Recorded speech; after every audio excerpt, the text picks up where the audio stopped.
Boa tarde, pessoal. Tudo bem com vocês? Eu me chamo Pedro, eu sou ator no coletivo Marginalia Teatro Jovem.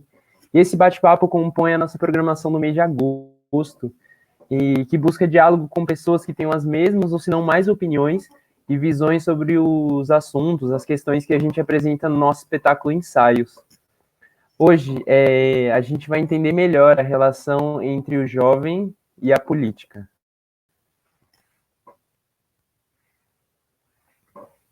Pode chamar a vinheta?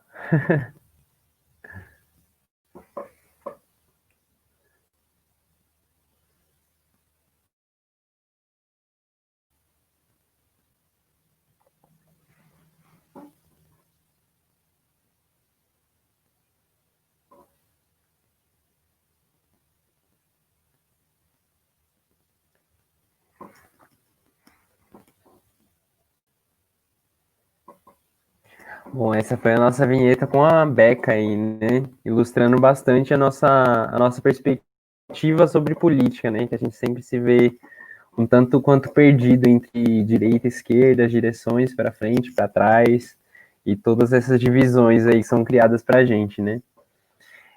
Para bater esse papo com a gente hoje, eu vou chamar uma pessoa muito querida para mim, eu tenho uma relação já com essa pessoa de muito aprendizado.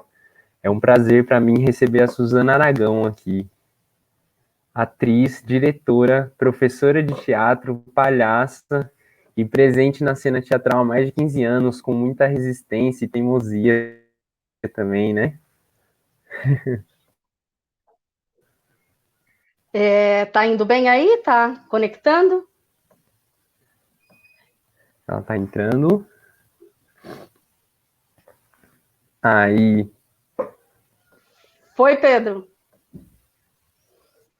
Foi, agora estamos aqui. Então Prazer beleza. imenso te receber, Suzana. Muito obrigada pelo convite. Gostei da vinheta, eu acho que ela põe questões bem concretas, eu acho que a gente tem que ser cada vez mais concreto, principalmente nessa pandemia estendida, né? Sim.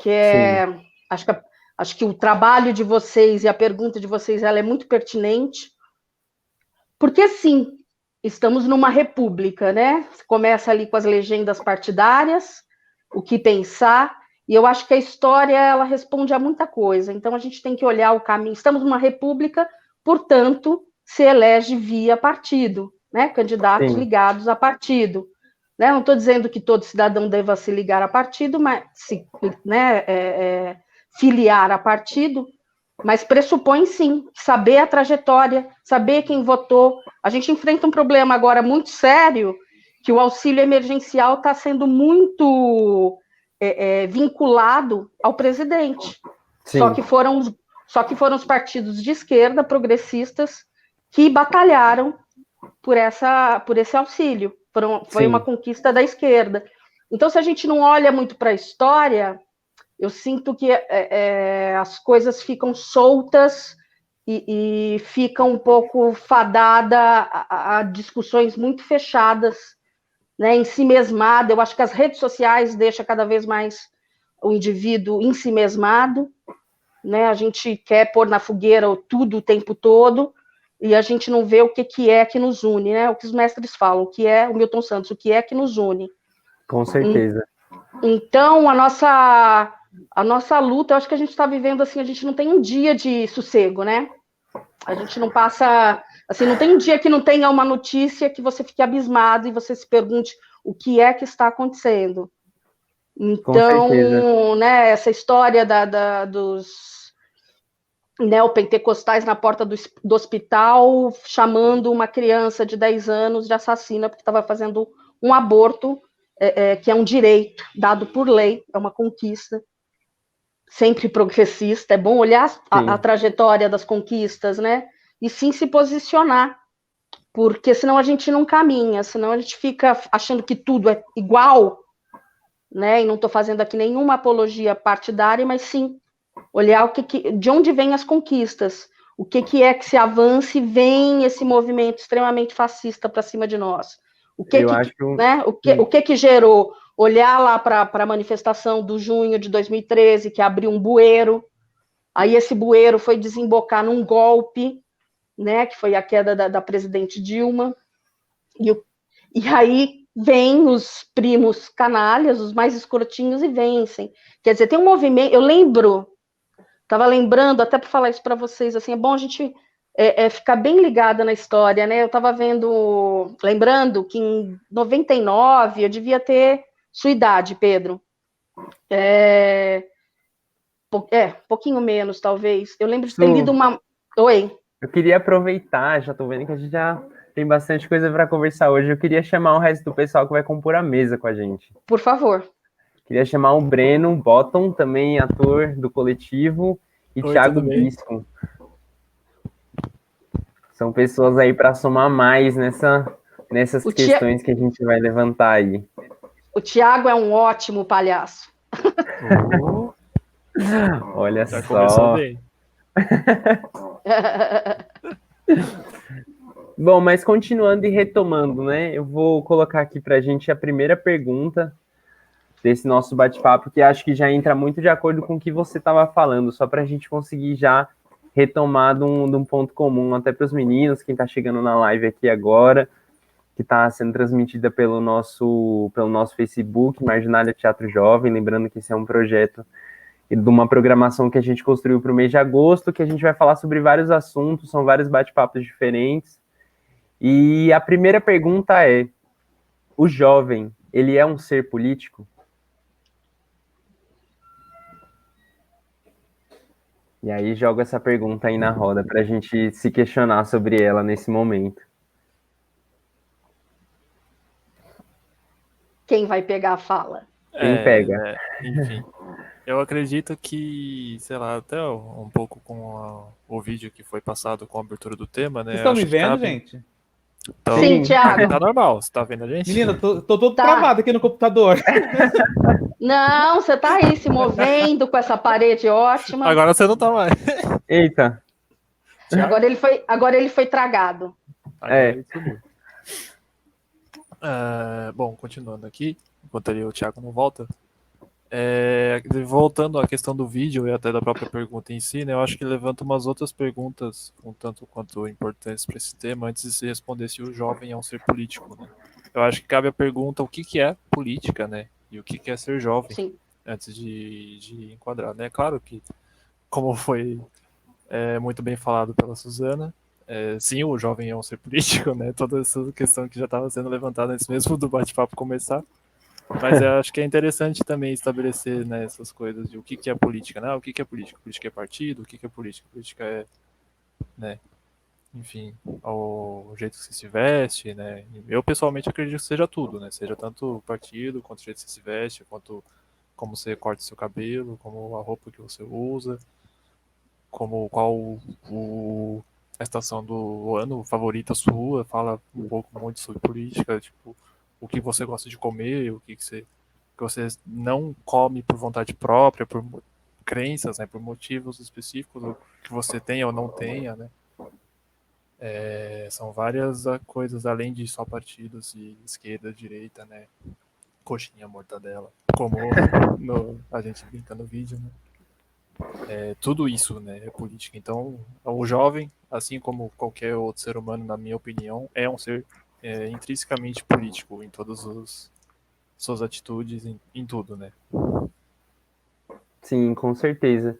Acho que só tentando ir construindo junto com o Breno, né?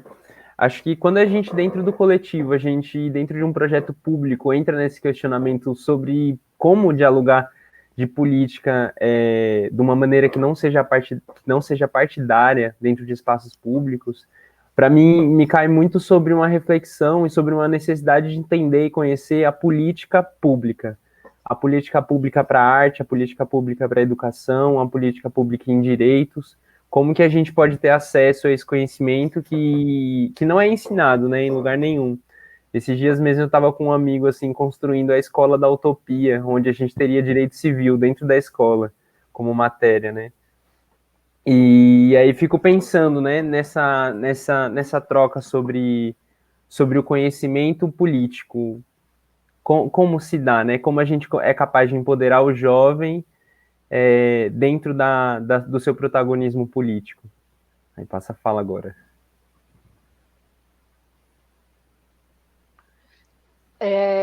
Posso? Pode, por favor. Que eu já comecei tagarelando, né? Depois de toda a abertura. Por mim, você podia só continuar, que a gente realmente tinha que aparecer também, pra não ficar só você falando. Desse pra entrar, assim, todo mundo bem quietinho, dava pra seguir do jeito que tava. Não, é que eu me empolguei, é que a vinheta já me chamou a atenção ali. Falei, que Esse é o bom. objetivo, é bom, porque ela empolgou mesmo. Mas, enfim. Eu estava falando que eu lembro que em 99 eu vi uma matéria do quanto as bancadas evangélicas estavam se reunindo para avançar, para conquistar mais espaço, né, dentro das câmaras, dentro dos congressos, do Senado, e eles vieram numa perspectiva muito, assim, muito... Acho que você levantou, Breno, a questão de ser político, né, que é, assim, a gente faz política em tudo, a rigor, né, nas nossas relações de grupo, o que é, quais são as regras que regem, né, esse coletivo, e como a gente lida com elas, como que a gente faz eticamente a constituição dessas relações, e dentro disso a gente promove a cultura, as culturas, né, que são os costumes, que são os modos de ser, e essa política que rege um pouco essas instâncias, né? Então, o jovem, ele é um ser extremamente político, que eu acho muito importante. O Breno traz uma questão que se é partidária, se não é. Eu comecei falando de uma questão partidária, porque a vinheta traz isso logo de cara, e aí sim, eu escuto nesses termos, porque a gente está vivendo um momento que tudo é posto no mesmo balaio. Eu acho isso bem grave, a gente não se conectar com o que está acontecendo, quem é que estava brigando por determinada lei, por determinada conquista, quais movimentos estão acontecendo dentro da cultura, dentro da arte, entre artistas, né? Se a gente não toma o bonde da história, a gente fica fazendo a história em si mesmada em pequenos guetos, né? Então, a juventude, ela é propulsora de mudança. Essa é a função da juventude, como se conectar mesmo com as divergências que existem, porque elas haverão e não tem como, né?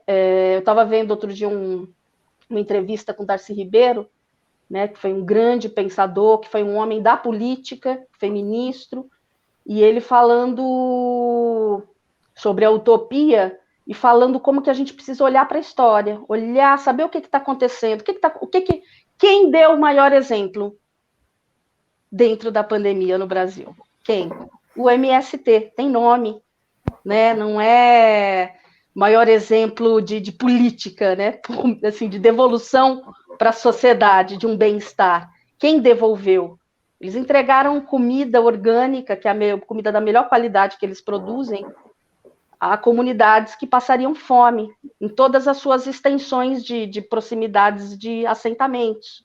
Então, se a gente não sabe o que está acontecendo, e eu acho que é um problema do tempo, né? Essa pandemia mexe com a nossa energia, mexe com a nossa coluna, a gente está muito confinado, pelo menos quem entendeu que não é para estar aglomerando e saindo e curtindo boteco, porque também a gente vive várias realidades ao mesmo tempo, né? Tem os que curtem boteco, que acham que passou, tem os que não curtem o boteco, mas curte ali a família. Agora é uma etapa que todo mundo começa. Parece que a dor dos 100 mortos, mais de 100 mortos, né? Agora, parece que ela, sim, não rebate com a força que ela deveria rebater, assim como a escravidão não rebate ainda, assim como essas chagas todas de um povo colonizado, parece que a gente vai amortecendo, só que a gente está pisando sobre uma terra de mortos, de muitos mortos, e isso está no ar, né? Então, entender, sim, o que está sendo feito. E eu acho que assim, eu acompanhei muito a época das ocupações, que foi um momento de enfrentamento ali das políticas para a educação, e de muita parceria entre estudantes e professores da rede pública, e foi um movimento fundamental para discutir as condições e discutir a estrutura e a forma de ensino. Então, o jovem, ele sempre está na história, né? Na ditadura, eram os jovens, eram os estudantes que estavam enfrentando ali a ditadura brasileira. Então, todos esses momentos são os jovens que estão ali engajadíssimos Mas sim, eu acho que a gente tem que conhecer a história para não em si mesma. Esse lugar aí é uma opinião, é uma posição, esse lugar apartidário, é claro que a gente pode entrar em movimentos suprapartidários, né, para além dos partidos, mas com posicionamento progressista. Mas se a gente não sabe o que está acontecendo, fica muito difícil. E acho que sim, vocês é que vão fazer essa história, né? E que bom que são vocês. Fico feliz porque de saída eu sei que o meu amanhã tem uma moçada maravilhosa, interessante. E como a gente é da arte, né? Como é que a gente aprofunda isso na cena, na comunicação? Porque acho que também a prova, eu estava lá, cortei o papo que eu estava da bancada evangélica nos poderes, e sim, a gente precisa aprender a comunicar com esse público, a gente precisa aprender a falar para a vizinhança, a gente precisa sair um pouco de si. Essa pandemia tem me ensinado muito isso, assim, cada vez mais. Eu sempre penso que o público é fundamental, agora eu penso, a gente precisa aprender a falar. A gente precisa aprender a falar o que pensa, não só pensar, e não só ir para o combate. Porque, para além dos maluquetes, né, tem os maluquetes, tem a ala dos maluquetes. Com a ala dos maluquetes não tem muita conversa, não. Ali não dá, ali é uma mistura de fundamentalismo com marketing, né? Essa Sarah aí, que estava sendo super, que a conta dela caiu, a Sarah Winter, todo mundo falando, eu não acredito que ela nem se importe com o que ela está dizendo, nem sei o que ela pensa. Na verdade, ela quer liderar um movimento e fazer o seu próprio marketing e levar ali com ela e, com certeza, depois fazer campanha para a ala ultradireita que está aí no poder. Nessa, gente, elas vão se conectando, isso vai virando, inclusive, um serviço, né, que eles podem oferecer. Então, para além da gente maluca, eu acho que tem as pessoas que pode ter seu embrião ali fascista, mas que dá muito para a gente conversar. A gente precisa aprender a conversar. Eu tenho me debruçado muito sobre isso. Não tenho respostas, tenho mais questões, mas aprender a chegar, né? Porque senão a gente vai de novo, assim, vai demorar muito para passar isso que está acontecendo. Eu espero que não, espero que alguma coisa aconteça, mas eu tenho pouquíssima esperança de que essa pandemia mexa em alguma estrutura. Eu acho que ela vai piorar o que está aí. Não vejo perspectiva, mas eu sei que a gente vai sempre trabalhar para construir, e que seja uma explosão e que a gente acorde num outro dia, assim, num outro momento. Como sempre a história mostrou também, que esse bonde maldito uma hora passa, né? Não sei, alguém quer pegar a palavra? Senão eu fico aqui empolgadinha. Não, acho muito legal, Suzana, isso que você fala. Esse momento da pandemia, né? A gente entendeu o quanto que isso vem para evidenciar cada vez mais a precarização de um governo que é do desmonte, né? Que é do desmanche, que é estratégico dentro do que eles se colocam como muitas vezes ignorantes, né? A gente fala, eles são estúpidos, eles são aquilo, mas na verdade eles são muito bem articulados, né? Isso acho que eu entendo como a gente tira eles de um papel de responsabilidade quando pensa e fala assim, eles são malucos, eles são loucos, eles não sabem o que eles estão fazendo, mas eles sabem muito bem, né? Eles têm cada passo muito bem estruturado dentro da estratégia política deles, de nomeação de cargos e todas essas coisas que já vem acontecendo, né? Agora, na pandemia, eles encontraram outra maneira de fazer isso, né? Se aproveitando do momento onde, como você mesma falou, 100 mil mortos não são nada, né? E daí, como foi colocado pelo nosso maior representante aí da nossa república. Mas, enfim, você falou também sobre a Sarah Winter, e tem uma pergunta aqui nos comentários do Gira, que ele faz uma pergunta assim que eu acho que é muito pertinente nesse momento, sobre jovens, sobre política e como fazer política. O que vocês podem dizer sobre a prática, a cultura, né, do cancelamento que vem acontecendo na internet, né?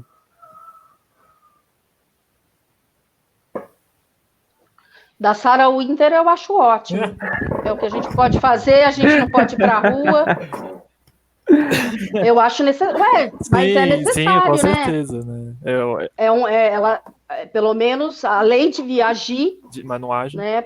Tá. Não agiu, sim, porque reúne, inclusive, foi muita gente lá denunciar. Sim, nesse caso eu acho que é uma batalha, como subir hashtags de luta, e esse linchamento que às vezes fica na picuinha, num grupo menor, e às vezes eu não tenho muita paciência, porque se era alguém do meu lado, se é o Pedro, se eu tenho um problema com o Pedro, agora não que é a pandemia, mas eu vou lá, dou uma cotovelada nele, xingo, a gente já quebra o pau, né? Contra machista eu já bati nos 3, e aí a gente, agora não dá. Mas assim, né, é isso que fica entre a gente, às vezes eu acho que não ajuda no movimento. Mas a exemplo da Sarah Winter, eu acho ótimo quando cai o Facebook, o Twitter do Trump, do Bolsonaro. Eu acho que esses movimentos, inclusive, é o que dá para fazer agora. Eu acho eles ótimos. Quanto mais a gente ficar ligado e acontecer rapidinho, da Sarah Winter foi ótimo. Foi assim, ó. Né? Todo mundo recebeu, todo mundo foi, tchum, passou meia hora, ela tinha, né? Mas eu acho que, não sei, é o Gira de Oliveira, né? Isso. Ele mesmo. Ô, querido, já trabalhamos juntos. Com as caboclinhas, o núcleo caboclinhas. Acho que nesse caso é isso que eu penso, assim. Outro linchamento eu vou e resolvo com a pessoa e eu não deixo passar, né? Agora tem que ser por live, se for para brigar com alguém próximo. Liga para ela, né? Se sentam, assim, manda um link da reunião no Zoom, né? E a gente resolve. E bora resolver isso. Zoom quebra-pau, é ótimo. Fazer um Zoom quebra-pau. É o zoomado. Vem pro zoomado hoje. Isso, resolver os problemas. Para mim é assim que a Suzana falou também. Como a gente está em isolamento, aonde a gente pode afetar nas redes sociais, então bora cancelar assim, né? Agora tem casos e casos, como ela mesmo disse, assim, tem casos que ainda rola um lance de conversar, né? Esse lance de conversar, trocar uma ideia para ver se funciona, mas tem casos que só no Zoom mesmo para resolver. Vem aqui porque tá zoomado isso aí. Né, não é não? Chega aqui. Vem aqui.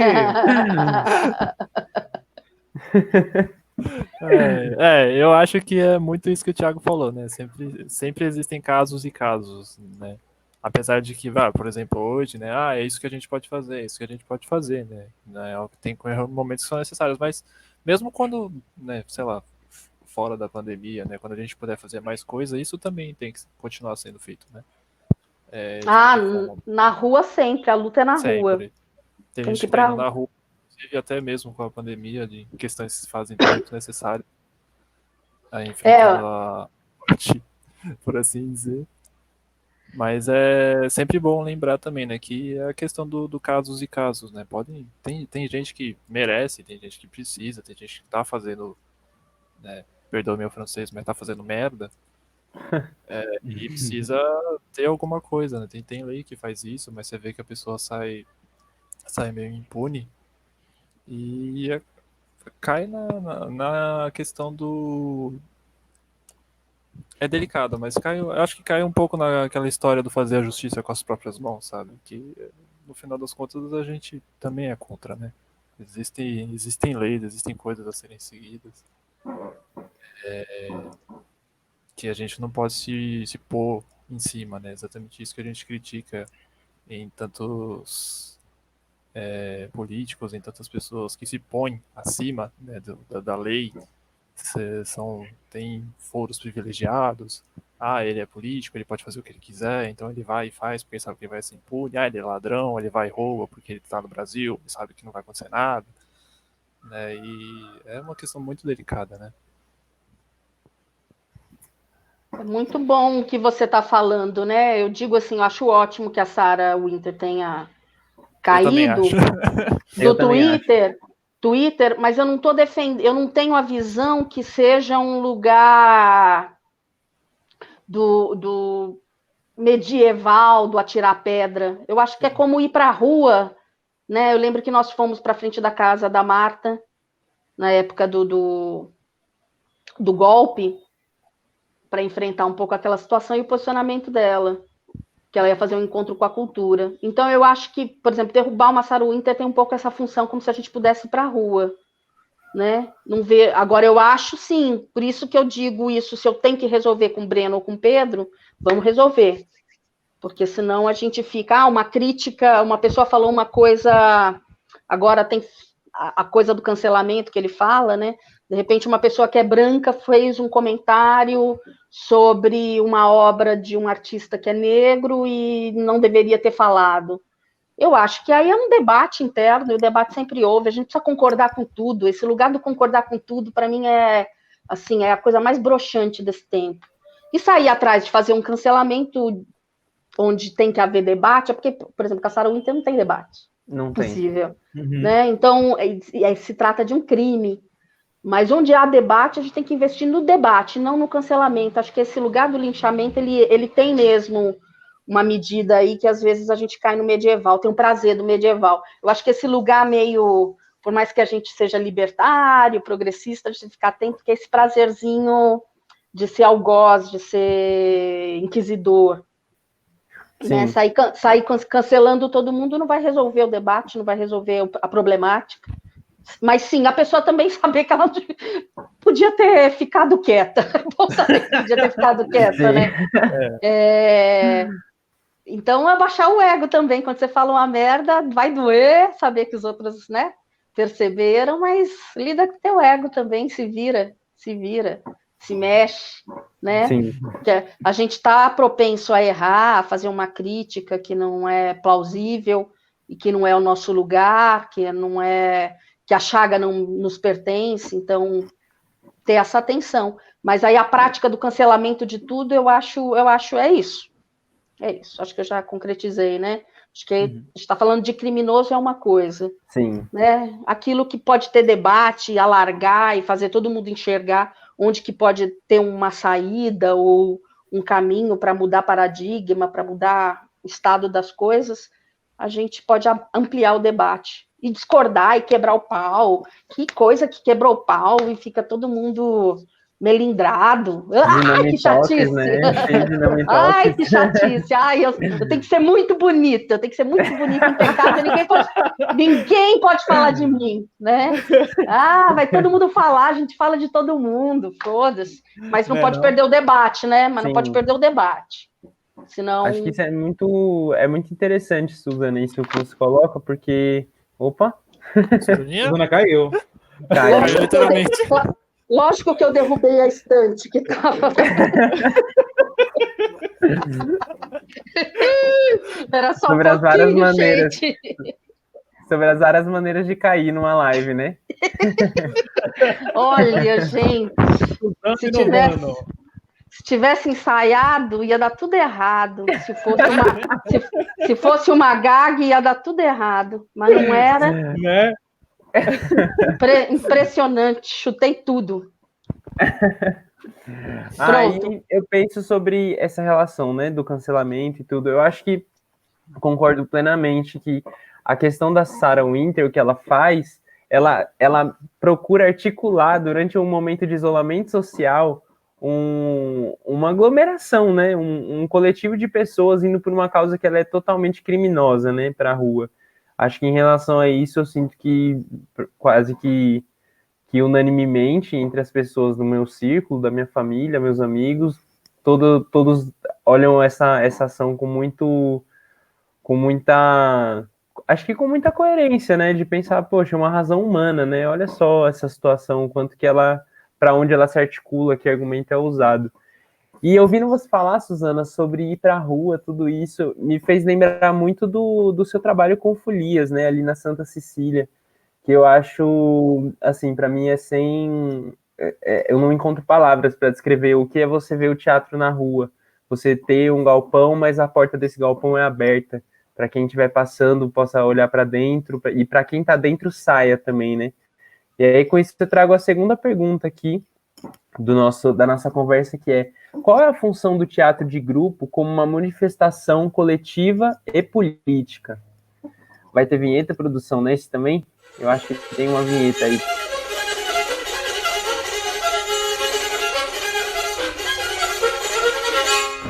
Fazer teatro é uma aventura, é muita dedicação, é muito trabalho, é muito prazer. É uma mistura de tudo junto, misturado mesmo.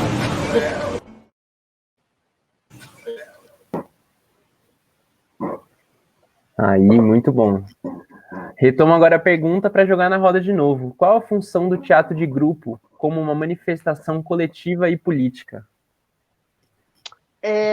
Tem uma, assim, teatro ele é sempre político, porque ele sempre está desenvolvendo uma poética, uma estética sobre um pensamento, sobre uma discussão do seu tempo.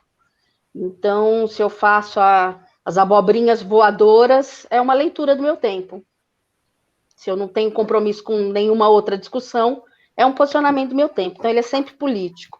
Quando vocês perguntam do teatro de grupo, que é esse movimento que é muito forte em São Paulo, e que vem lá dos anos 60, pós-ditadura, né, com muita força, anos 70, 80, 90, e isso vai se unindo, vai virando uma teia muito forte e coletiva desse modo de operar, desse modo de fazer, que é um teatro onde se faz pesquisa, que é um teatro onde se desenvolve um trabalho, e aos poucos, o Folias até foi um dos primeiros, e eu estou no Folias na metade da história dele, né? O Folias tem uma história antes, e o Folias é um dos primeiros a ter sede e criar essa relação com seu entorno.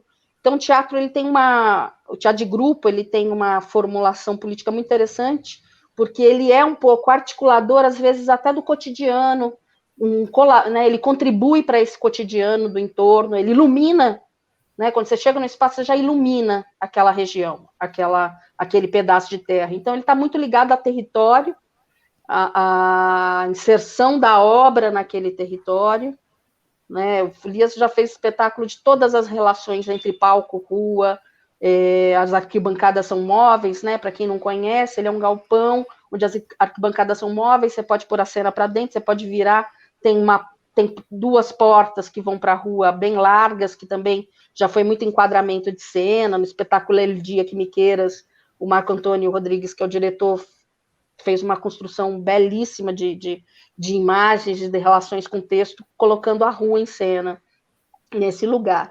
Nesse último projeto, Pedro, que aí acho que é quando você me conhece, que é esse momento que a gente está do Folias, que os mais velhos foram resolver fazer outros trabalhos, foram fazer suas coisas, e um pouco tão ligados ao grupo, têm um afeto com o grupo, contribuem muito com o grupo, mas não estão lá nesse momento. E aí ficou uma leva aí desses vários foliões que estavam ali quebrando a cabeça para pensar a continuidade, junto com a Nani de Oliveira, que é uma das fundadoras, foi quem esteve ali com a gente, da fundação do grupo.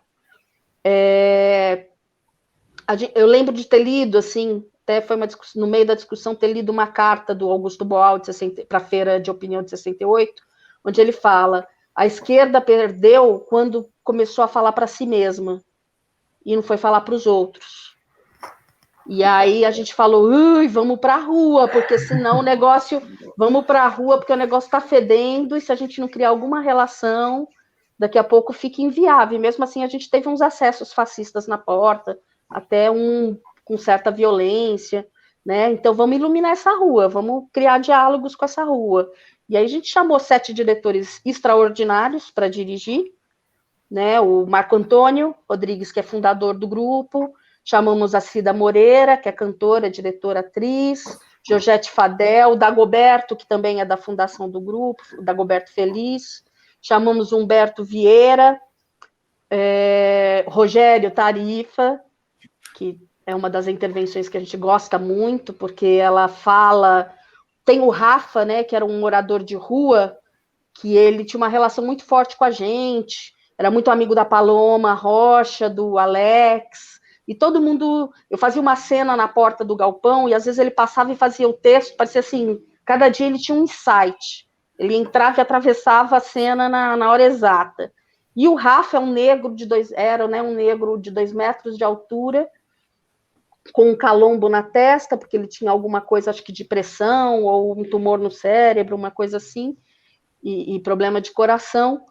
E o Rafa, que sempre passava ali e pedia R$2 para a gente para tomar sua cachaça, um dia avisaram no teatro que ele tinha morrido, que ele morava num buraco na entrada do Minhocão ali, né? Entrada, na verdade, descida para carro, mas a pé é a entrada, que é a alça que tem ao lado do galpão. E aí o Alex, a Laru e a Laruama Alves e a Paloma Rocha foram lá socorrer, chamaram o SAMU, não falaram que era morador de rua para chegarem rápido. Aí levaram o Rafa para Santa Casa, atenderam, não deu tempo, ele tinha morrido. E aí ele ia ser enterrado como indigente. E aí o Alex, a Paloma, a Laru brigaram na Santa Casa, não, ele tem nome. Aí foram atrás da irmã, acharam o documento dele, que ficava com não sei quem, conseguiram, a muito custo, enterrar um homem de 2 metros de altura num caixão de 1,5 metro, não preciso dizer nada. Lá no cemitério da Vila Formosa, e aí o Alex e as meninas estavam lá no dia, ficaram esperando horas, porque ele ia ser enterrado só numa vaga de tempo entre os enterros, e aí enterraram o Rafa, né? E foi assim, a cena, a intervenção que o Tarifa dirigiu, fala entre a música, a Balada do Soldado Morto, que é uma música do Brecht, que é uma primeira canção que ele escreve sozinho, e que ela fez com que ele fosse para o livro negro, é assim que se falava, o livro negro do nazismo, né? Esse é o nome do livro na época. E ele fala pegando o soldado morto e colocando na frente os corpos sendo postos na frente de batalha, né? Para defenderem na guerra, colocar o morto na frente. E aí o Jonathan Silva, que é um compositor maravilhoso, um dos mais assim importantes desse momento, para cantar inclusive a Democracia e a Utopia, ele fez uma canção ligando a Balada do Soldado Morto do Brecht, porque o Brecht era nosso material disparador para a cena, os poemas e as canções dele, contando a história do Rafa. E foi muito interessante a experiência de apresentar a intervenção direção do Tarifa, porque como ela narra, traz a trajetória desse homem que quase não teve direito ao enterro, você via as pessoas que tinham, às vezes, até uma postura mais fascista ali na rua, assistindo e emocionada. Quer dizer, tem uma poesia, né? O Rogério, ele tem esse alcance, essa coisa que eu falei tanto de como falar com o público. O Rogério tem muito isso na obra dele. Ele conversa com qualquer público. E foi uma experiência muito bonita, assim, de ver pessoas chorando muito, muito emocionadas, muito tocadas com o trabalho, e que mesmo que às vezes passe ali e fale, esse povo de teatro aí. Então, a gente foi para a rua para criar mesmo essas relações, porque são pessoas que às vezes não entram lá, e não para, como jesuíta, levar o teatro para a rua, para as pessoas. Não. A nossa pergunta é quais diálogos são possíveis com esse entorno que não entra aqui? Como é que a gente vai para a rua?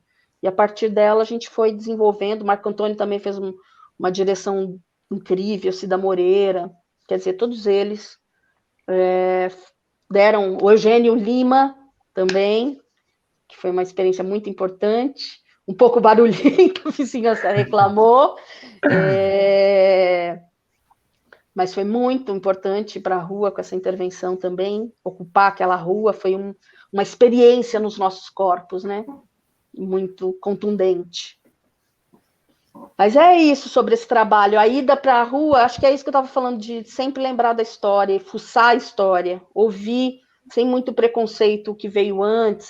Mas ainda é machista, né? Às vezes você assiste alguém, um pensador mais antigo, fala que machista, mas você não pode ler, não é passar pano, mas você não pode ler com a lente desse tempo, né? Entender que aquilo também já foi superado, tanta gente interessante já se superou nesse lugar, né? A gente vê a Elza Soares, como ela fala da trajetória dela, de mulher que penou, assim, que ralou, que teve momentos difíceis e tudo, mas como ela superou e como ela quer romper cada vez mais com essa estrutura patriarcal, né? É bonito isso nas últimas obras, né? É uma incansável, essa mulher é impressionante. Não canso de ouvir, não canso. Não, se Deus é mulher, ele é a Elza Soares. É a Elza. Certeza. Se Deus existe, não, se Deus, né? Se Deus existe, ele é a Elza Soares. né? Olhar para essas histórias e para essas inspirações, assim, acho que isso é importante. É importante. A gente está muito na época do lacrar, né? Do cancelar. Lacra ou cancela. Não, tem o cancelar, cancelar para lacrar. Né? Quer ser bonita, amor? Não dá, assim, não é. O que resolve, né? Para onde a gente vai? Acho que essas perguntas a gente tem que. E vocês, como jovens, aí, no que vocês estão se conectando, o que está interessando a vocês? Né? Tem movimentos muito fortes e necessários. Eu acho que todo movimento negro é fundamental. Se tem uma coisa que a classe baixa tem, ela é cor, e ela é negra, né? Então está muito colada a luta de classe, sim, e é onde a gente tem que sempre o direito à terra, o direito à moral, o direito a comer, o direito a vestir, ter saúde. Então, por onde é que a gente batalha para além do cancelar e lacrar, né? Porque se a gente não andar, não adianta a gente ficar feliz com as nossas curtidas, você olha ali para baixo, para a Rua das Palmeiras, que é aqui onde eu estou, na Santa Cecília, e você vê um mundo... Ali o mundo está acontecendo e o bicho está pegando fogo, né? Tanto de muita gente na rua precisando trabalhar, como gente morando na rua, assim. É crescente o número e os ataques aos moradores, né? O padre Júlio Lancelotti faz um trabalho impecável, que precisa sempre ser divulgado e apoiado, ali na Moca, junto ao albergue, e aos moradores, está ali sempre cuidando da alimentação, da saúde. Então, olhar para esses trabalhos, olhar para os movimentos e como é que a gente, na nossa arte, cria condições para também construir uma história mais interessante, né? Porque não dá para ficar lacrando e despejando o nosso repúdio mais, não está resolvendo. Repudiar nas redes é necessário, mas não está movimentando. Por onde é que a gente movimenta, né? E tem muita gente trabalhando, né? A gente vê os coletivos ligados à cooperativa, agora a gente tem um sindicato de novo, que age, que está ativo. Então, olhar para essas movimentações e ver quais são as lutas, né? Tem a Frente de Cultura, né, que está lá a Tish Viana, a Dani Biancardi, a Fernanda da Kiwi, olhar para o que está acontecendo e se conectar. E aí sim, as redes são muito úteis, que é subir hashtag para valorizar, para ficar, né? Então, vai brigar por uma PL, sobe essa hashtag. Acho que sim, a rede social virou aí um lugar, mas precisa ser maciço, né? Foi muito da hora da Sarah Winter, assim, eu achei, assim, muito, falei, animal, né? Agora cancelar, né? Agora ficar na perseguição que não, mas Pedro, sim, o teatro de grupo, ele é agente do seu espaço, ele é agente do seu espetáculo, ele é formador, né? Eu sou formada pelos fundadores do Folias. O Folias é uma formação para mim, além das minhas formações escolares, às quais eu sou muito grata a todos os meus professores, inclusive os que eu briguei, porque é uma delícia brigar, e tem que parar com essa história de que não pode brigar, né? Não adianta ficar de melindre é que não resolve, né? Sou muito grata a eles, mas o Folias foi sim, né? Um lugar que eu passei e pude ter contato aí com artistas que já estavam na história, batalhando antes de mim, e me conectar com a luta do movimento teatro de grupo. Legal, muito legal. Breno, Thiago. É isso, teatro. O teatro é sangue e precisa Eu só quero escutar a Suzana. Eu tô curtindo muito. Tô pensando, mano, essa conversa vai ter um horário que vai ter que acabar. Eu quero ouvir mais. Aproveitar enquanto ainda pode. Faz, né? Vamos fazer um Zoom. Vamos fazer um Zoom nosso. Vamos. Bora. A gente continua depois. Da live num Zoom.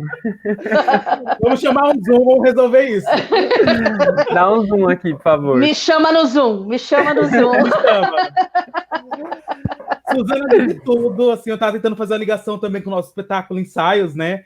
E a importância que o teatro precisa circular, né? Tipo, a gente teve uma época que a gente tava fazendo teatro muito pra galera que tava estudando, né? Teatro também e tal. E aí, graças a Elza Soares, a gente conseguiu ir para outros públicos também, sabe? Tipo, levar o espetáculo para escolas particulares, para levar o espetáculo para escolas públicas e deixar alguma coisa lá também, sabe? Porque eu vejo muito isso. Todo lugar que a gente passa com um espetáculo, com uma apresentação, seja ela de qual que for, a gente deixa um rastro, né? Um rastro em alguém, em alguma coisa fica, sabe? Então é muito importante entender que teatro é político, sim, tudo, em tudo que a gente faz, e que ele precisa circular, porque às vezes a gente fica muito naquela bolha da galera que está estudando teatro, né? E isso vicia, né? Ficar Sim. assistindo e esses negócios, a gente precisa circular esses espetáculos e mostrar para o mundo tudo, saca? Tipo, sei lá, movimentar. Falando É ainda isso. do nosso espetáculo, né, tem a questão que falou, né, do teatro de rua, dessa comunicação e tudo. Apesar do Marginália, né, a gente não ter um espetáculo de rua, a gente não ser um grupo de rua, apesar de apresentar não só em palcos, né, em lugares não convencionais, né, em escola, sala de aula, etc. Tem essa questão direta do diálogo, né, de como você conversa com a pessoa, de como você dá voz para o público, que é o nosso objetivo de dar voz para o jovem e tudo. Como você atinge, né, como você chega, como você conversa, e que a gente tem essa questão propriamente dita do diálogo, tanto que no nosso espetáculo do final a gente se junta com quem está assistindo, normalmente com comida também, que é muito bom, e a gente literalmente conversa, a gente bate um papo. A gente faz isso aqui que a gente faz, aciona comida aqui, ó, a gente faz.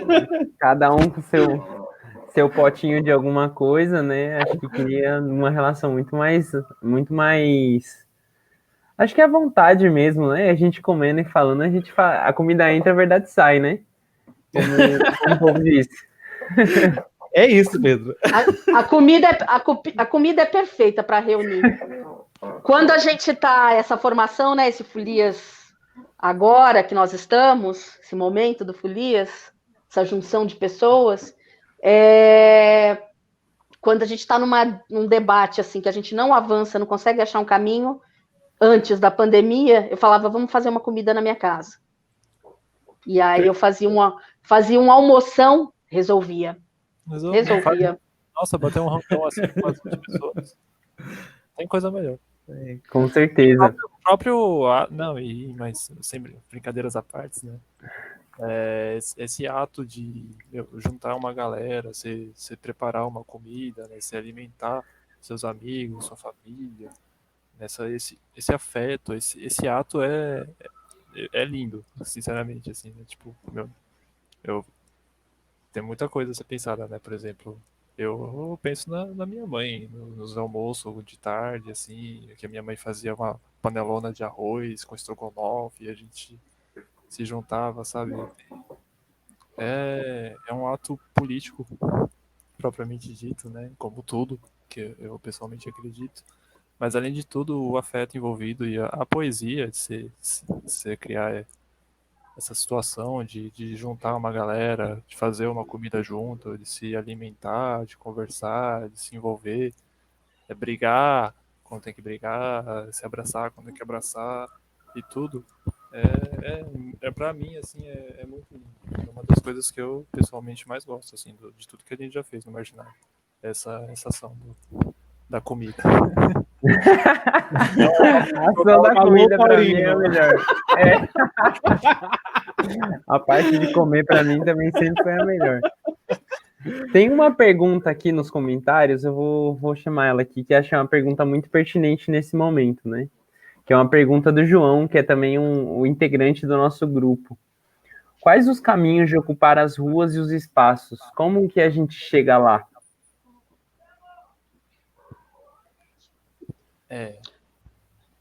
É uma questão interessante. Eu tive a oportunidade de fazer teatro de rua já, e é muito engraçado, porque a gente sempre para e se pensa, né? Tipo, nossa, não, mas como é que eu vou parar no meio da praça e eu vou fazer uma peça, mas, meu, ninguém vai querer ver, né? Como é que você faz para chegar no público? Eu já fiz teatro em ônibus, em parque, e sempre tem essa super preocupação de, nossa, como é que eu faço?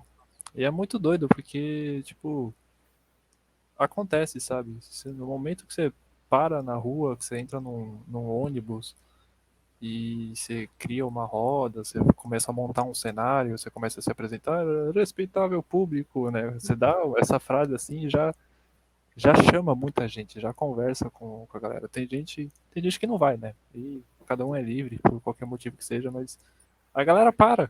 Ela vem, ela ouve, ela se interessa, ela vem atrás. E é muito doido isso, né? Não sei como é pra vocês. Ai, pra mim. Eu, Pra mim eu não tive tantas experiências na rua, mas eu venho do circo também, né? Então tem essa relação com a rua, essa relação do aqui ou agora que acho que é muito interessante. Isso foi uma grande aula pra mim, assim, essa experiência que eu tive na rua de abrir roda, eu mais um amigo, e aí ali você está competindo, você tá abrindo uma roda e passa um ônibus. O ônibus é muito maior do que qualquer coisa que eu vá fazer, a tensão já vai embora, né? Aí eu acho que foi uma grande aula, assim, para mim, nesse sentido de entender que é um estudo. Acho que é um estudo, assim, pra gente que vem, às vezes, de uma formação de palco, de uma atuação para palco, e aí, sei lá, vou ver um cavalo marinho, por exemplo, que aí toda a convicção que eu acho que eu tenho sobre cena, sobre corpo, sobre humor, sobre tempo cômico, ela cai, né? E aí, para mim, é uma escola que eu olho assim e vejo ela como muito difícil, assim, talvez uma pós-graduação, uma pós-graduação em alguma coisa. Mas eu acho que é o caminho, eu acho que é o caminho do bem, assim, para ser bem honesto. Porque é isso, né? Para mim é sair do ambiente do privado, é sair do ambiente privado, da porta fechada, da sala e ir pro espaço público, né?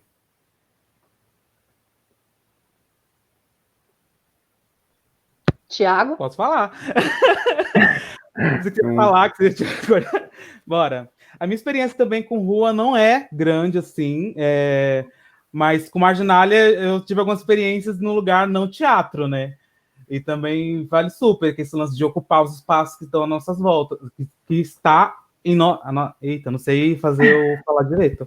Que está no nosso redor, tá aqui, ó, do lado da gente. Tipo, na época que eu estava estudando nos doutores, eu fiz bastante metrô, ocupar aquele lugar também e tudo tem que é um outro lugar, né? Ficar de olho nos guardinhas, ficar de olho como é que tá acontecendo, se a gente vai para o próximo vagão ou não. Enfim, cada lugar tem os seus particulares, né? Em relação a ocupar os espaços da quebrada, né? Eu falo pela minha aqui. Eu moro em Sapopemba, Zona Leste, Mascarenhas de Moraes. E aí os espaços que eu vejo que a galera ocupa muito aqui é a Fábrica de Cultura, né, onde eu fazia teatro muito, e os CELS que tem na região, né, que é o CEL Rosa da China e o CEL Sapopemba. E não tem muito segredo, é só ir tentar ocupar, né, mesmo com a dificuldade, às vezes, da burocracia, né, que pede muito, mas a galera só vai e pronto. Tem o meu amigo mesmo, Enzo, que assistiu a gente, inclusive, no ensaios, ele pega a caixa de som dele, ele dança, né, dançarino. Pega a caixa de som dele e vai até o céu, não quer dar a sala para ele fica lá no meio, saca? E fica na aula dele aberta e super rola, sabe? Inclusive, rola meio com a apresentação ali, né? Então é isso, acho que a gente precisa só ir e ocupar mesmo, sabe? É claro que às vezes não é tão fácil assim, mas como o Breno falou, quando a gente vai e faz, acontece alguma coisa, né? Então a gente precisa ir e ocupar mesmo os espaços que é nosso por direito. E é saber o que você quer na rua, né? Você pode ir para a rua. Assim, o Pedro, por exemplo, fala da questão. Qual que é a pergunta mesmo? Volta na pergunta, Pedro. A pergunta é: quais os caminhos de ocupar as ruas e os espaços? Como a gente chega lá? É saber. Acho que o Tiago fala é incrível, que é o movimento de teatro nas quebradas, nas periferias. Isso é um advento. Eu não vivi isso na minha idade, assim, mais jovem. E nem estou mais onde eu nasci, que é na periferia de Guarulhos. Não tinha esse movimento artístico. Agora que começou um movimento, agora não, né? Nos governos do PT começou um movimento teatral com muitas crises, divergências, mas teve um boom dos grupos se assumirem de Guarulhos e criarem territórios em Guarulhos. A gente não tinha muito isso lá. E hoje a gente tem experiências incríveis, né? Você tem Lona Preta na Zona Sul, com a Mostra Bagaceira, você tem em Taboão o Clariô, você tem a Quilombaque aqui em Perus. Quer dizer, você tem uma série de realizações e de constituições de território, e eu acho que foi isso que veio aí no movimento de teatro de grupo, e a periferia foi ganhando esse espaço, na Zona Sul tem a Cooperifa, quer dizer, o Fábricas de Cultura. Como é que se conecta com essas instituições, no caso de instituições, e ganha espaço, e pede espaço, e fala com o público? Você está no momento de pesquisar o público, né? Ou a obra está pronta, você quer fazer vender essa obra e gerar. Qual é o momento que vocês estão na relação com a obra? Que território que lhes pertence? Ou que vocês querem se apropriar e criar relações? Acho que são todas. Ou ir para a rua, o que o Pedro fala é ir para a rua e testar a linguagem. A questão técnica mesmo, a dramaturgia da rua é outra, precisa pesquisar. No teatro você está protegido, mas você tem atmosfera, você tem uma outra capacidade de criar ilusões, de criar climas. Na rua você tem a vida correndo, né? Você tem alguém que pode passar, interferir, gritar. Como é que você se relaciona? Não dá para ignorar, não dá para criar um campo ficcional protegido ou uma atmosfera protegida. Você pode até instaurar atmosferas, né, na rua, mas ela está à mercê, ela está à deriva do que vier, porque a rua é o lugar, é o espaço do improvável, do imponderável. Então, é olhar. A gente no Folias foi para a rua por conta desse movimento, da nossa necessidade de um momento tão difícil como esse, criar algum laço de afeto com esse em volta, com esse entorno do Folias que não entra. Muitos entram, mas tem alguns que não entram. Então, criar poeticamente algum laço. E tinha a ver com essa carta aí do Boal de a gente está perdendo porque a gente está falando só entre a gente. Então, foi uma necessidade, né? O Folias não é essencialmente um grupo que trabalha teatro de rua na sua trajetória, né? Até agora, nossa vontade é voltar para o palco, né? E fazer um espetáculo que comece no palco e que vá para a rua. Então, acho que essas perguntas que são importantes de se fazer, e claro, ver, dependendo do tamanho do espetáculo, precisa pedir autorização, não é só chegar e montar, você tem toda uma organização e conquistas, inclusive do movimento de teatro de rua, né? Precisa olhar para o seu trabalho e o que você está querendo. Eu fiz uma pesquisa com a trupe do Navô, que é uma trupe de palhaços, que são ótimos, são excelentes, sou fã demais deles, que é a Gabi Zanola, Renato Ribeiro, Gislaine Pereira e o Vinícius. Eles têm um trabalho incrível, e lá no começo do grupo a gente fez uma experiência de ir para a rua, eles de palhaço, e eu dava pequenas tarefas, era intervir no cotidiano sem abrir roda, assim, entre ser cotidiano e não, só quando alguma coisa realmente instaurasse. Eu dava uma tarefa qualquer, medir a Santa Cecília, conseguir determinada coisa em Santana, que também era um lugar que a gente ia. Disso nasce o espetáculo Refúgio Urbano, que é a Gabi Zanola e o Renato, que fazem como atores, como palhaços. Então, naquele momento, a gente queria, um pouco inspirado lá na Sociedade do Espetáculo do Guy Debord, que ele fala que talvez a possibilidade de criar, né, uma sociedade que tudo já virou espetáculo, criar alguma relação, algum vínculo, é interferir no cotidiano. E a gente foi um pouco experimentar isso, e intervir nesse cotidiano, não parar assim, eu lembro que ele até tinha uma tarefa, não parar para ficar fazendo cena, né? Instaurar relações que realmente vão acontecer, não fica puxando graça, não fica puxando vínculo, deixa esse vínculo, deixa alguém parar, deixa alguém estacionar seu tempo e viver alguma coisa com vocês. E tivemos momentos assim extraordinários. Tem uma imagem que ela foi muito inspiradora para o espetáculo, que foi um dia que eles ficaram cantando o Raul Seixas com o Chicão, que é um morador de rua. E o mais curioso não era só o Chicão trazendo a memória dele, mas era quem passava, via 3 palhaços, o Vinícius, o Giló não estava na época. Eram os 3. E as pessoas passavam e olhavam, o que aqueles 3 palhaços estão fazendo com alguém invisível? E aí a gente foi cair na pesquisa do Fernando, lá da USP, que é sobre os invisíveis, que ele fica no departamento de psicologia vestido de gari, e ninguém percebe que é ele, nem os colegas, nem os professores. Então, o Refúgio trata dessas pessoas que não são vistas, né, que são subalternizadas, que trabalham nessas profissões consideradas pela ordem do capital como menores, de menor importância. A palavra higienização significa saúde. Se não tiver limpeza, não tem saúde. Só para dizer qual é a importância de quem faz a limpeza, por exemplo. Então, que relação, estou contando isso para dizer que relação que vocês, que o Marginalia quer com a rua, o que vocês querem travar com a rua? É uma pesquisa do ponto de vista da atuação de vocês, ou é uma pesquisa do ponto de vista de um território que vocês querem instaurar um vínculo, ou são infinitas as possibilidades. Tem um documentário ficcional que eu adoro, que é o Novembre, dei uma procurada, que fala um pouco do movimento de teatro dos anos 70 já viram, né? Pela risada. Juntos, já passou. Eu acho ele muito bom e ele traz um pouco, ele está falando dos anos 70, né? Na Espanha, mas ele diz muito para a gente ainda. Mas acho que essas perguntas são importantes. Não tem muito uma resposta como ocupar. É criar relações, saber onde você quer ir, com que público você quer falar, que linguagem, que caminho, né? É isso. Aproveitando, foi até engraçado que a gente separou, a gente já tá chegando no final aqui, já deu 1 hora a live. Chama o Zoom. Chama o Zoom, já abre aí a sala, alguém, já gera o link. Mas eu vou fazer o Zoom terminando a faxina, tá? Porque Tudo bem. Como a gente ocupa esse espaço da casa? Ainda tem almoço para fazer que eu não almocei. A gente tem pedido, né, no final dos bate-papos,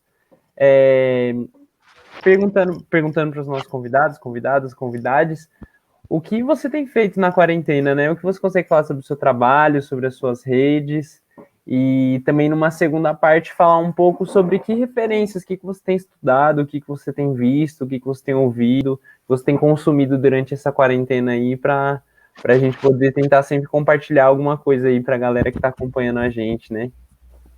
Já falamos de Boal e Novembro, Isso. Né? Mas algum mais? Bom, Tiago, Pedro, Suzana? Suzana, para mim, ela é assim a fonte das maiores e melhores referências. Assim. Suzana, pode soltar. Quando eu estudei com ela, o meu caderno era escrito até na capa, de tanta referência. Eu tenho, primeiro, cuidado muito de mim num sentido bem profundo daquilo que o Jung vai falar da individuação, de se perceber, porque você se confronta com todos os seus medos, não tem espaço para fugir muito de você, né? Você e o espaço, a casa. Claro, como todo mundo, estou muito saudosa de tudo, assim, falta de ir nas lojinhas aqui da Santa Cecília, de conversar na quitanda, tô com saudade dessas coisas, assim, dentre as outras, que é saudade da família e tudo.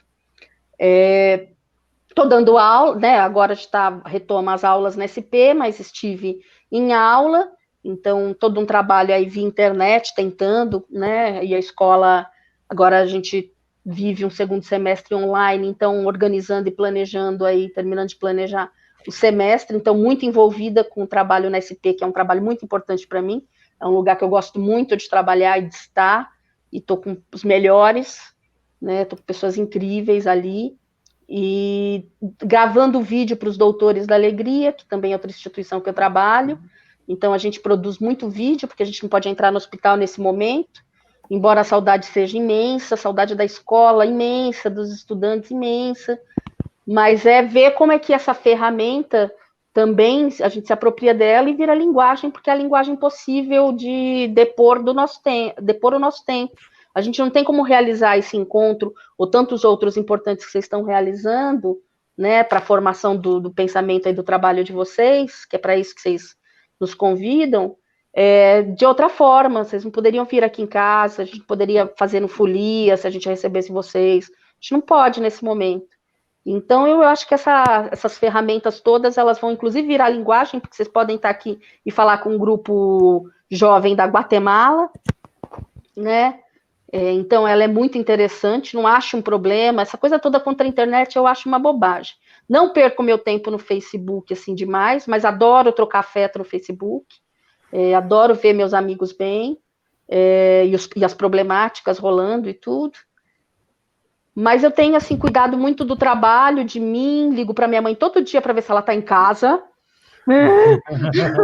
É a vingança. Mãe tá se vingando. Tudo aquilo que a gente aprontou na adolescência, eu tô pagando com a minha mãe. Outro dia ela não atendeu. Eu falei, onde é que você estava? Aí ela, credo, eu sabia que era você. Toda hora você me liga. É muita vingança. Então, cuidado muito da minha família, minha irmã que está na linha de frente, que é assistente social, está no CRAS, onde ainda muita gente frequenta, e também trabalha no hospital, lá em São Sebastião. Às vezes vai resolver demanda no hospital. Então, ela está muito próxima à contaminação, mas não teve, já fez 3 vezes o exame pela prefeitura, não teve, porque ela é de um rigor assustador, porque ela não é enfermeira, né? Os enfermeiros é que estão numa estrutura ali de vínculo com a contaminação, médico, né? Toda a equipe está diretamente todo dia no hospital. Ela vai de vez em quando no hospital resolver coisa de assistente social. Então, estou muito ligada ao que interessa nesse, assim, tem o cotidiano da gente, né? Que é de muito cuidado, sair de casa, voltar, é uma coreografia, né? É um desenho, não é nada mais, assim, que vem da rua, vem para casa com a mesma normalidade de antes. Você não pode encontrar as pessoas, então tem cuidado muito dos amigos, de mim, da minha família, cuidado muito do meu trabalho, porque realmente a demanda à distância ela fica maior, porque às vezes você não sabe o que está acontecendo com outro ser humano, com os estudantes, produzir, e o que você pode comunicar ali nos doutores, né, produzindo os vídeos. Agora a gente já está começando a atender mais hospitais online, que também é uma experiência assim, muito importante, porque é como se estivesse é a primeira vez que a gente entra pelo hospital mesmo sem estar lá, né? Nesses momentos agora tem sido essa entrada, e agora isso se intensifica, que é muito bom. Então, tem cuidado muito do trabalho, tenho feito pouquíssima live, acho que essa é a 3ª que eu faço. Adoro, pode chamar sempre, adoro a internet, adoro isso que faz chegar, é ótimo quando a santa Wi-Fi funciona, não dá trabalho, não dá aquela travada animal, então fico torcendo, rezando para a santa Wi-Fi, para todos nós, mas tenho cuidado, assim, do que me alcança, claro, sabendo o que está acontecendo politicamente, me antenado, e também olhado com uma certa distância, porque tem, né, eles estão querendo ver o oco, então toda hora, taxação em cima de livro. Meu Deus, as livrarias estavam fechando ano passado. Então é uma disputa do imaginário, eles querem adoecer, além de tudo, o nosso imaginário. Então eu não consigo levar muito essa gente a sério, mesmo olhando seriamente qual é a trajetória onde isso vai dar. Então, tenho deixado isso... Me dói demais os 100 mortos, e acho que dói muita gente, dói nós todos aqui. Tive momentos de precisar chorar. Quando eu vi as pessoas indo ao shopping, eu falei, nossa, se eu pudesse sair com tranquilidade, rolou a vacina, tá tudo bem. Acho que o primeiro lugar que eu vou, depois da família, é num cemitério chorar. Assim, a gente não pode deixar as coisas passarem por nós e a gente se tornar frios, assim, uma hora a gente precisa parar tudo o que está acontecendo, que não é possível, né? Então, tem meus dias de chorar na agenda, porque precisa chorar, é uma dor acumulada, né, e de outras histórias e de tudo, de ter visto esse golpe horroroso que foi, é difícil. Mas é isso, e assistido muita coisa, tem muita live legal, né? Toda hora você tem alguém muito importante falando. Então, tudo que eu posso falar, eu falar, se me chamarem, eu vou. Mas tudo que eu posso ver, tudo que eu posso, né? Uma delícia assistir Gilberto Gil com a família, gente. Que é isso? Que live é aquela? Dá um calorzinho no coração. Aquela é a live da life, né? Assim... Caetano também foi uma delícia. É muito bom poder ver as pessoas. Cida Moreira faz show assim direto, coisa mais linda da casa dela, que é uma intérprete assim de uma grandiosidade. Então, Tereza Cristina, gente, que são as lives da Tereza Cristina. Então, tenho visto muita coisa boa, assim, de artista, a música é muito poderosa, né? O Jonathan Silva faz live, tem muita gente boa. É isso que a gente tem para agora, é esse quentinho que a gente tem para agora, e tentemos resistir, lutar por quem está se expondo aí para caramba, né? Se tem um familiar que precisa sair e voltar, cuidar da casa e ajudá-lo a fazer todos os protocolos. A gente precisa fazer um esforço sobre-humano para cuidar da nosso pequeno entorno e apoiar aquilo que tem outro alcance, assim. É isso. Legal. Queria muito agradecer, então, né, a meus colegas aqui, meus amigos de grupo que tiveram com a gente nessa mesa maravilhosa, somando com suas opiniões, suas visões. Para Suzana, essa, para mim, eterna mestra, grandiosíssima em tudo. No seu saber, assim, que pra mim eu fiquei muito nervoso, assim, preparando a live. Meu Deus, a Suzana Aragão aqui, comecei a suar. Falei assim, mas nossa, eu tive aula com ela, mas sempre isso, né? Acho que é pela admiração, assim, eu sou muito grato de poder estar perto de pessoas que eu admiro, assim, as pessoas com que eu trabalho, as pessoas com que a gente tem essa relação próxima de, tô aqui, aí ontem a gente tava conversando com a Dani, e hoje com a Suzana, eu fico assim, meu Deus, essas mulheres que delícia. Incríveis, né? Que estão aí para ensinar a gente tantas coisas, né? Bom, é isso. Encerro por aqui hoje a live, lembrando que a nossa programação ainda continua. Se possível, fiquem atentos às próximas que vão acontecer. E é isso, foi uma conversa muito gostosinha, agradeço muito. Eu que agradeço, e vão com tudo. Abre o peito, gente, respira, escuta. Eu começo a se arrumar aqui. Automaticamente, né? Vamos atravessar o deserto, a gente se encontra lá na frente, ao vivo, e por enquanto por aqui, né? E é isso. Prazer, muito obrigada. Delícia, adorei. Eu que agradeço, Suzana. A gente que agradece. Tchau, gente. Um beijo. Beijo. Tchau, gente. Tchau, galera. Tchau, tchau.